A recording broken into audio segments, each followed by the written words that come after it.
Fernando Sandoval ha sido embajador representante ante la Comunidad del Caribe, cónsul general alterno en el Consulado General de México en San Francisco, California, jefe de misión de la Embajada de México en Colombia, comisionado ante las embajadas de México en Guatemala, Venezuela, Brasil, Uruguay, Paraguay y Grecia.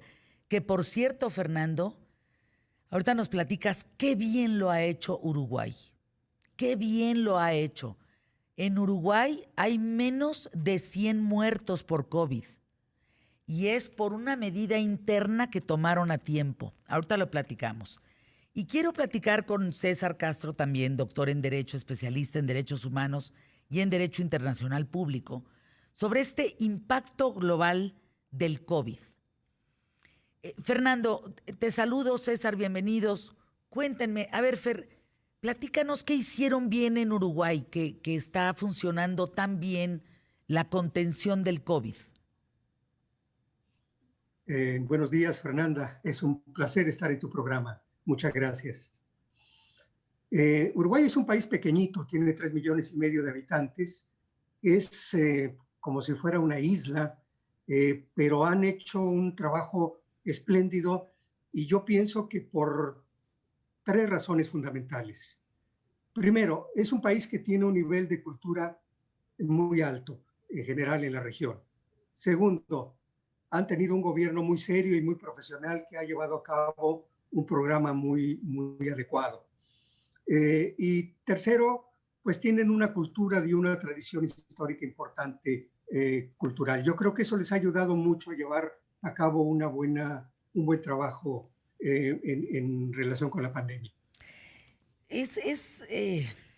Cuando hablas de muertes, cuando hablas de enfermedad, pues irnos a los números es muy despersonalizado. Sin embargo, quiero poner en dimensión de lo que pasó en Europa a principios del siglo pasado a lo que está pasando ahora, dimensionando, Fernando, esto es importante, César, dimensionando la distancia que hay en tiempo, desarrollo tecnológico, medicamentos, antibióticos, vacunas. ¿Nos está rebasando el COVID-19 o digamos que dentro de lo que está sucediendo, comparativamente lo estamos controlando? César. Embajador, adelante. ¿O respondo yo? Adelante. Yo creo que estamos teniendo un problema de control realmente. Y no es únicamente en América Latina, lo estamos viendo en Estados Unidos y lo estamos viendo en Europa.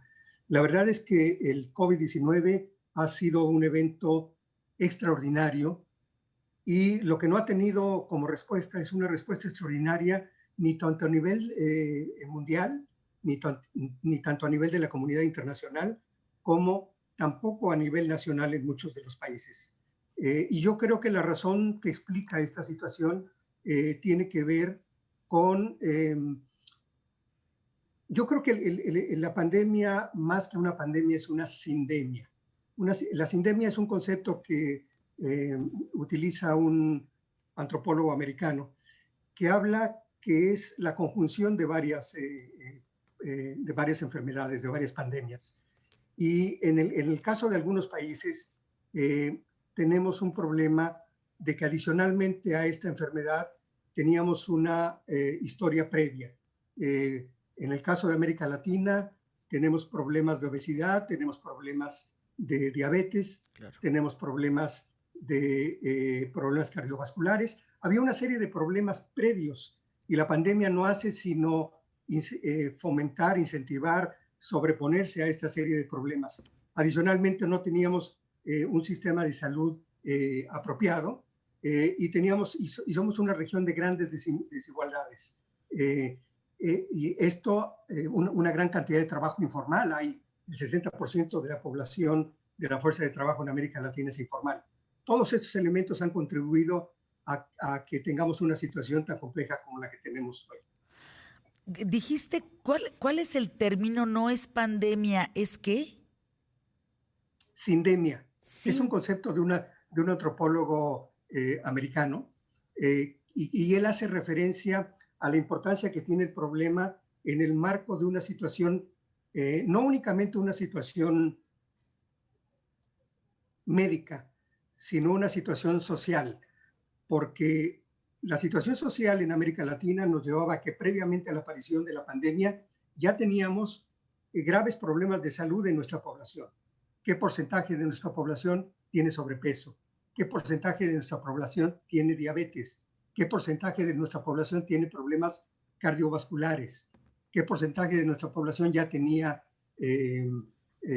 problemas previos?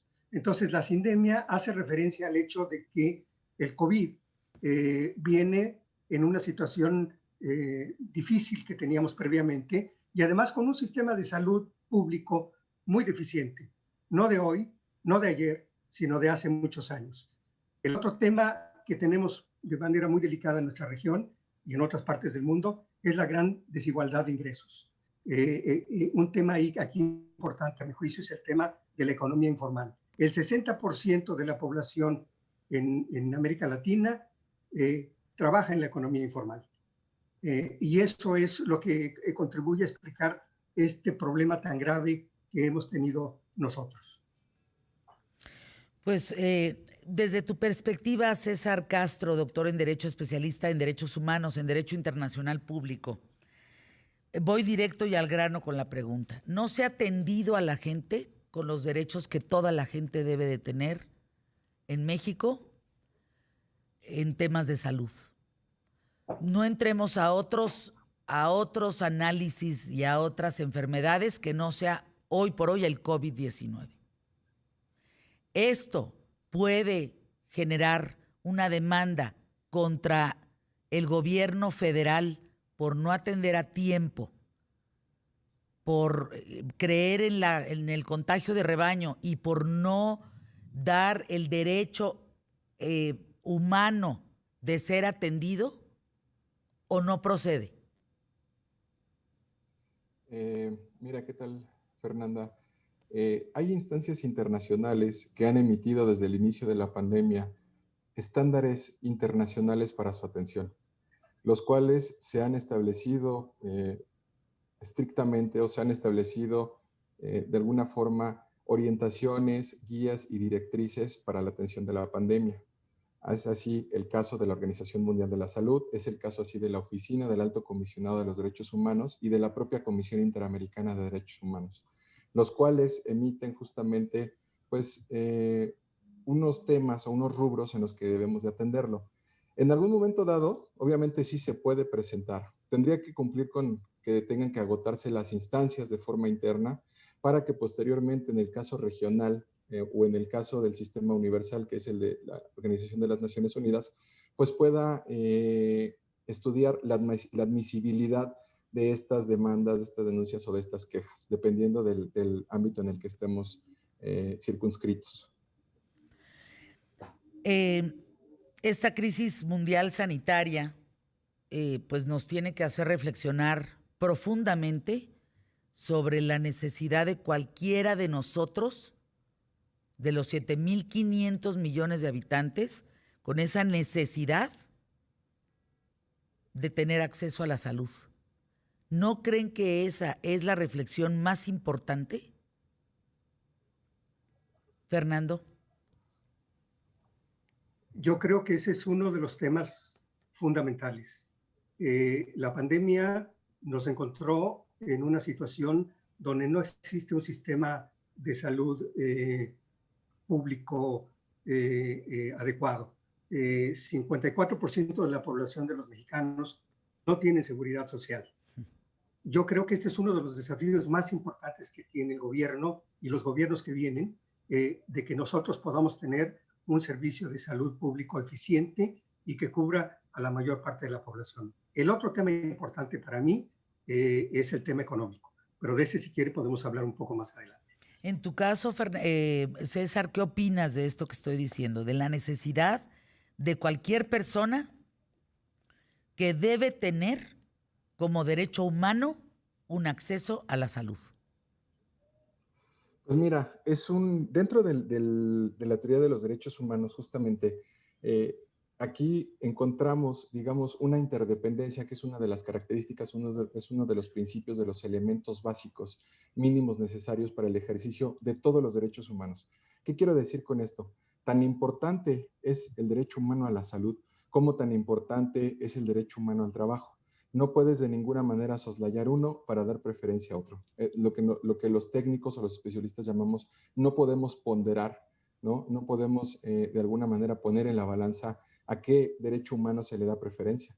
Justamente lo que dicen estos organismos internacionales en la materia es que tiene que cuidarse todos y cada uno de los derechos.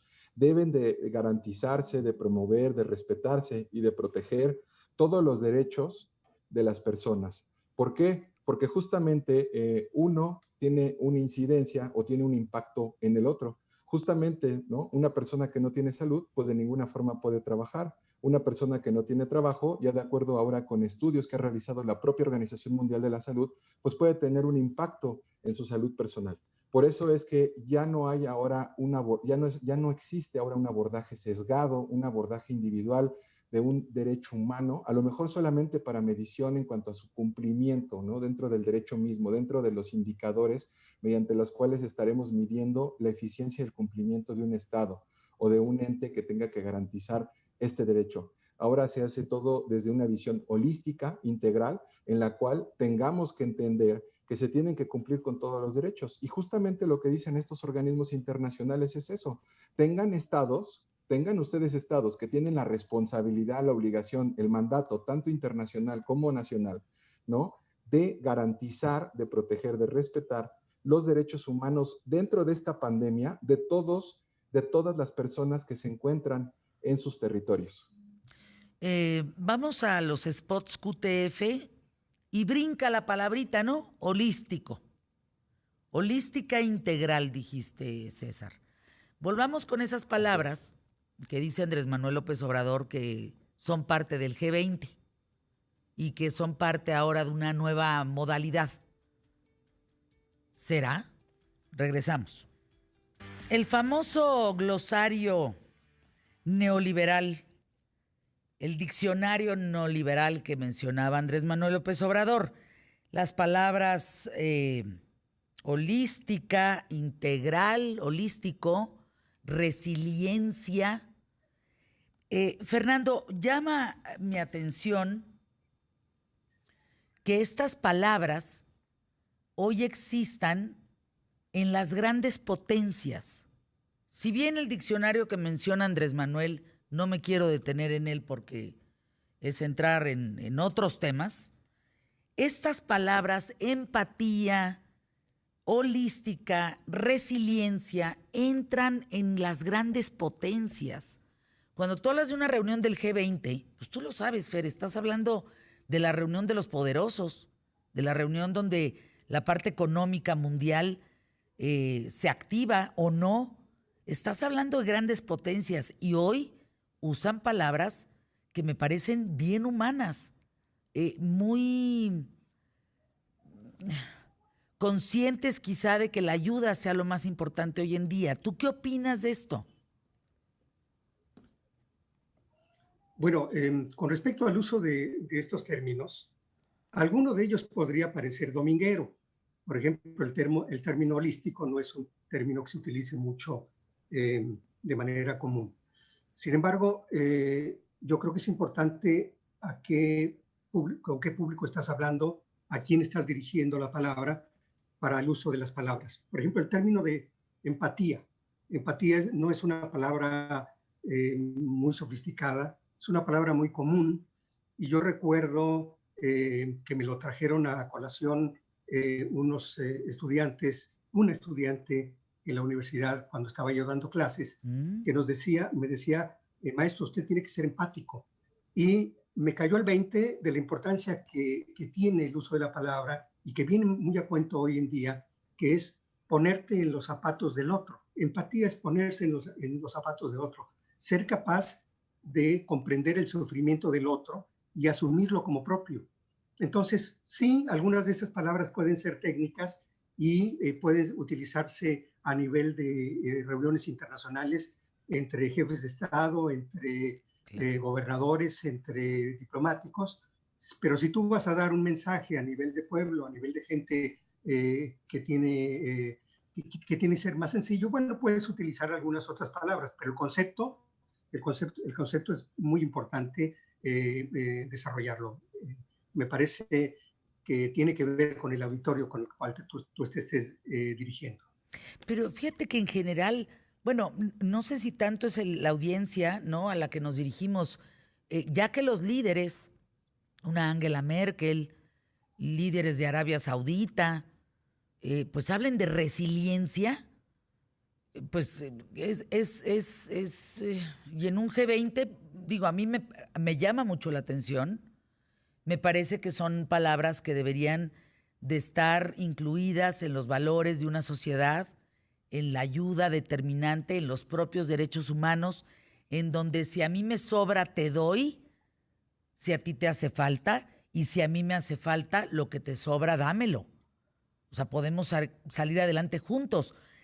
No es la pandemia quizá el detonador, Fernando, de esta forma de convivencia humana que tenemos que empezar a tener y que tenemos que reflexionar sobre esta? Fernanda, totalmente de acuerdo. La pandemia es un detonador de muchas cosas. Es un detonador de la importancia de tener gobiernos sensibles a los problemas de la ciudadanía y además tener gobiernos eficientes. Es un llamado de atención a que tenemos que cambiar sistemas de convivencia, sistemas económicos y sistemas políticos para que sean más eficientes al sufrimiento y a los problemas de la humanidad.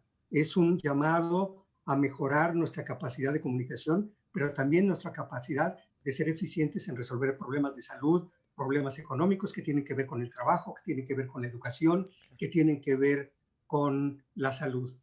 Totalmente de acuerdo. Yo creo que esos son algunos de los desafíos que nos deja la pandemia y que son los trabajos importantes de los gobiernos en los próximos años. Esta pandemia también, César Castro, puso en evidencia al populismo, a la falta de políticas públicas eficaces. ¿Qué opinas? ¿Qué opinas de aquellos países como el nuestro, en donde se habla del contagio de rebaño? Porque yo recuerdo que Boris Johnson fue de los primeros que dijo, ay, pues que nos toque a quien nos toque y como nos toque, ¿no? Palabras, traducción mía del rebaño, ¿no? Del contagio de rebaño.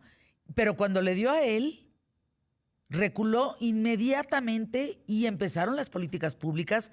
Hoy Londres vive, hoy todo UK está en un lockdown importante. Y lo mismo sucedió en otros países. ¿Por qué México no apostó a eso? ¿Por qué se apuesta al contagio de rebaño? ¿Es eficaz? Fíjate, Fernanda, qué interesante que lo que planteas, ¿no? Justamente esta tendencia que se viene, tendencia en políticas públicas que vienen manejando algunos países, sobre todo de la región de América y otras partes del mundo, ¿no? Tenemos el ejemplo de Bolsonaro, el ejemplo de Donald Trump, que a pesar de que tiene políticas neoliberales en la parte comercial, pues en la parte de implementación de política pública, pues tiene políticas, digamos, populistas. ¿Qué es lo que buscan este tipo de políticas? Pues justamente, en primer lugar, es dividir a la población. En un tiempo o en un momento crucial para la historia de la humanidad, en el que los gobernantes, incluso señalado a través de los organismos internacionales que mencionaba hace unos minutos, donde decían, los gobernantes o los estados tienen la obligación de concertar, tienen la obligación de Fíjate. unir, tienen la obligación de mediar, ¿no? Utilizar mecanismos alternativos para acercar a las personas, a sus propios gobernados, a las propias personas que se encuentran en sus territorios. ¿Qué es lo que buscan a través de estas divisiones? Pues justamente imponer, ¿no? Justamente imponerse ante la lógica, a veces ante también denostar a la propia ciencia, denostar la evidencia, denostar lo que a veces llamamos el estado del arte, que es decir, todo ese bagaje de conocimiento que existe, mediante el cual se ha adquirido además a través de estudios de corto, mediano plazo, es decir, estamos hablando de estudios, por ejemplo, de la propia Organización Mundial de la Salud, de 3, 5 años, de comités de expertos, de grupos de especialistas, de técnicos. O sea, estos gobernantes, estos gobiernos, de alguna manera buscan a través de su propia terminología, a través de su propia lógica de la implementación de política pública, buscan crear una propia, ¿no? Como se dice coloquialmente, buscan identificar el hilo negro o inventar el hilo negro cuando ya está inventado. La política pública tiene que atender siempre como primera necesidad o tiene que atender siempre a las necesidades primarias de la población. Eso es muy importante. Si no tenemos una identificación, y eso en planeación y en programación, quienes no tienen una identificación, una buena identificación del problema, pues obviamente no van a poder tener un buen seguimiento, un buen desarrollo y por ende tampoco una buena conclusión o van a poder cumplir con el objetivo. Pues me parece que queda muy claro lo que estás planteando, César, y que pues son millones de muertes, son millones de contagiados. Estamos hablando ya de más de 65 millones en el mundo, ¿verdad? Así Alrededor es. de 70, ¿no? Alrededor de... Bueno, Fer, pero fíjate, tocayo, esta cifra es en días, porque 65 millones era hace 4 o 5 días. Estamos hablando que en Alemania, Fernando, donde están tomando las medidas adecuadas, están teniendo pues casi 900 y tantos casos al día, ¿no? Es muchísimo. Imagínate donde no estamos tomando las medidas. A mí me parece que es muy delicado. Fernando Sandoval, te admiro, te mando un abrazo, señor embajador, con mucho cariño. Y bueno, pues ya vendrás en otra oportunidad de estar por esta sala de espera aquí en ¿Qué tal, Fernanda? Hablando de otros temas, que eres un hombre a quien consultar para asuntos importantes del Caribe, de América Latina y, en fin, de otras partes del mundo. Cuídate, que tengas Muchas gracias, Tocaya. un invierno cálido, mi querido tocayo. Cuídate. Muchas gracias, Tocaya. Un abrazo, gracias. César, que estés muy bien. Sigue trabajando por los derechos humanos. Sigue trabajando por este derecho internacional público. Nos hace falta gente como tú, mi querido César. Gente que nos diga para dónde y cómo dónde y qué, por qué no. No hay que permitir que aplasten los derechos humanos. Y los derechos humanos lo dice la Constitución. Los básicos son salud, educación, seguridad. Alégale. Hasta mañana. ¿Con ustedes? No, hasta mañana no. Hasta pronto. Vamos con Spots QTF.